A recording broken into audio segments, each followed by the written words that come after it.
Bonsoir les players, j'espère que vous allez bien. Je suis Nicolas Destin du Clutch Player Club Immobilier, expert en crédit. Aujourd'hui, nous allons voir pourquoi obtenir un crédit va être encore plus difficile. D'accord? Nous avons eu des nouvelles dernièrement, donc dans les 6 mois passés, qui ne sont pas très positives et qui font que l'obtention d'un crédit devient de plus en plus difficile. Première raison, vous avez eu donc, le ministère de l'économie qui a resserré les taux en termes de taux d'endettement. Donc progressivement, on a demandé aux banques de ne plus accepter les dossiers qui sont un peu borderline, qui dépassent les 35% d'endettement dans un premier temps, mais on a resserré à 33% d'endettement dernièrement. Ce qui veut dire que c'est un calcul, ces calculs-là, ce sont des calculs qui vont vraiment très peu favoriser les investisseurs qui veulent faire du locatif, d'accord? Maintenant, on a toujours cette possibilité de déroger à cette règle, donc les 33% d'endettement, surtout lorsque vous achetez votre résidence principale. Il y a une tolérance de 20%. 20% des dossiers vont pouvoir déroger à la règle des 33%. Et je vous dis, ce sera en grande majorité pour les gens qui veulent acheter leur maison, leur première maison ou leur résidence principale en tout cas. Deuxième raison pour laquelle il va être de plus en plus difficile d'investir, le calcul en différentiel a été interdit par le gouvernement. Donc à partir d'aujourd'hui, donc ça date même du mois de septembre 2021. Là, on fait cette vidéo, on est au mois d'avril 2022. Donc depuis septembre 2021, le gouvernement a demandé aux banques d'arrêter d'appliquer le calcul du différentiel. Le calcul du différentiel, pour ceux qui connaissent le calcul, c'est quoi? Je vais vous le faire en 2 mots, c'est un peu de l'impro, mais regardez. Je vous fais un calcul en 2 secondes. C'était très intéressant pour les investisseurs. Ça changeait tout. Un investisseur qui, par exemple, gagnait, je vous mets les revenus, je vous le fais rapidement, mais un investisseur qui gagne 2 000 € par mois en tant que salarié. Ses salaires, c'est 2 000 €. Et de l'autre côté, il a un loyer, il paye un loyer de, par exemple, 500 €. Hein, c'est juste des chiffres. Qui veut acheter un appartement pour mettre un locataire dedans.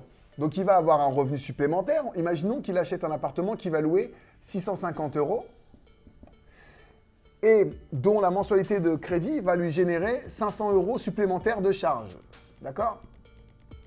Lorsqu'on calculait en standard, on se disait, en charge au total, il a 1 000 € et il rentre 2 650 € de revenus entre le loyer et ses revenus du travail, d'accord?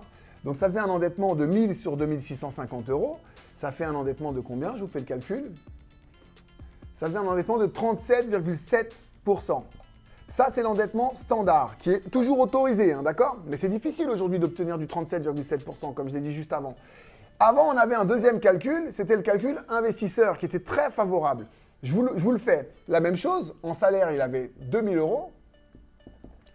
Les loyers, ce qui se passe, c'est qu'on les déduisait des charges. C'est-à-dire là, en charge au total, vous avez 1 000 €. On pouvait retirer, quand je vous dis qu'on les retirait, on retirait exactement 70% des loyers.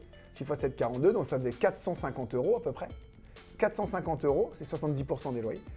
Ça laissait une charge de 550 €. Et 550 €, donc le total des charges moins les loyers pondérés à 70%, on les divisait par les revenus. Donc 550 divisé par 2000 fois 100, en taux d'endettement, là, cette fois-ci, on obtenait, quand on avait le droit de faire le calcul en différentiel, donc je vous fais quand même le calcul parce que c'est intéressant, mais en même temps, aujourd'hui, on n'y a plus accès. Hein. Ça faisait du 27% d'endettement.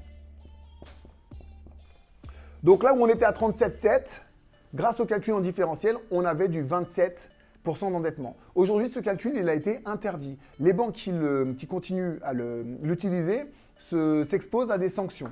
Donc voilà, sachez que votre banquier, il y a très peu de chances pour qu'il continue d'utiliser cette méthode-là.